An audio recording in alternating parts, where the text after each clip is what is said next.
കോഴിക്കോട് രണ്ടിടങ്ങളിൽ നിന്നായി പോലീസിന്റെ വൻ ലഹരിവേട്ട. MDMA, കഞ്ചാവ് എന്നിവയാണ് പിടികൂടിയത്. സംഭവവുമായി ബന്ധപ്പെട്ട് 5 പേർ പിടിയിലായിട്ടുണ്ട്.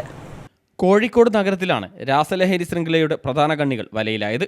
വിൽപ്പനയ്ക്കായി എത്തിച്ച രാസലഹരിയുമായി യുവതി ഉൾപ്പെടെ 5 പേരാണ് പിടിയിലായത്. നഗരത്തിലെ രണ്ടിടങ്ങളിൽ നിന്ന് ചേവായൂർ ടൗൺ പോലീസ് എന്നിവരാണ് MDMAയും കഞ്ചാവും പിടികൂടിയത്. ചേവായൂർ സ്റ്റേഷൻ പരിധിയിൽ നിന്ന് 108.28 ഗ്രാം MDMAയുമായി ബേപ്പൂർ തമ്പി റോഡ് സ്വദേശി അയോധ്യ ഹൗസിൽ അമൽ, പയ്യാനക്കൽ പുളിക്കൽ തൊടി സ്വദേശി ദിഷ മൃഷ വീട്ടിൽ ഷാഹുൽ അമീദ്, പെരുവണ്ണാമൊഴി ആവാടുക സ്വദേശിനി പന്തിരുകരമീത്തൽ വീട്ടിൽ കമൃക റിജു എന്നിവരാണ് അസിസ്റ്റന്റ് കമ്മീഷണർ അബ്ദുൽ കരീമിൻ്റെ നേതൃത്വത്തിലുള്ള ഡാൻസാഫും ചേവായൂർ പോലീസും ചേർന്ന് കഴിഞ്ഞ ദിവസം പിടികൂടിയത്.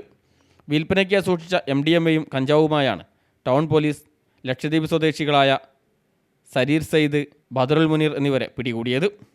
നഗരത്തിൽ പ്രധാന ഭാഗങ്ങളായ ബീച്ച്, റെയിൽവേ സ്റ്റേഷൻ, പുതിയ സ്റ്റാൻഡ് ഭാഗങ്ങൾ കേന്ദ്രീകരിച്ച് വൻതോതിൽ രാസലഹരി നടത്തുന്നവരാണ് ചേവായൂർ പിടിയിലായ അമലും സംഘവും. ഇവർ കുറച്ചു ദിവസങ്ങളായി ഡാൻസാഫിൻ്റെ നിരീക്ഷണത്തിലായിരുന്നു. കഴിഞ്ഞ ദിവസം ഇരിങ്ങാടൻ പള്ളിയിലുള്ള ലോഡ്ജിൽ വെച്ചാണ് പ്രതികൾ പിടിയിലായത്. അമൽ മുമ്പും MDMA കേസിൽ ഉൾപ്പെട്ടിട്ടുണ്ട്. അമലിന് മയക്കുമരുന്ന് ഉപയോഗിച്ചതിനും പൊതുസ്ഥലത്തിരുന്ന് മദ്യപിച്ചതിനും മദ്യപിച്ച് വാഹനം ഓടിച്ചതിനുമായി Marad, Beypore, Panniyankara, medical college, Nallalam police സ്റ്റേഷനുകളിലായി 12ഓളം കേസുകൾ നിലവിലുണ്ട്. നഗരത്തിലെ വിവിധ ലോഡ്ജുകളിൽ യുവതികളുടെ പേരിൽ മുറിയെടുത്ത് താമസിച്ച് MDMA ചെറിയ പാക്കറ്റുകളിലാക്കി ലഹരി വിൽപ്പന നടത്തുന്നതാണ് അമലിൻ്റെ രീതി.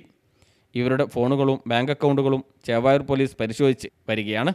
DANSAF SI Manoj Edayidath, ASI K Akhilesh, SCPO Sunoj, CPOമാരായ സരുൺ കുമാർ, ദിനീഷ്, തൗഫീഖ്, മഷൂർ, അതുൽ, അഭിജിത്ത്, ചേവായൂർ SIമാരായ VK ഏലിയാസ്, AV ബിജു, ASIമാരായ E ജമീല, MV ജയശ്രീ, CPOമാരായ P ശ്രുതി, ഫസൽ എന്നിവരാണ് പ്രതികളെ പിടികൂടിയത്.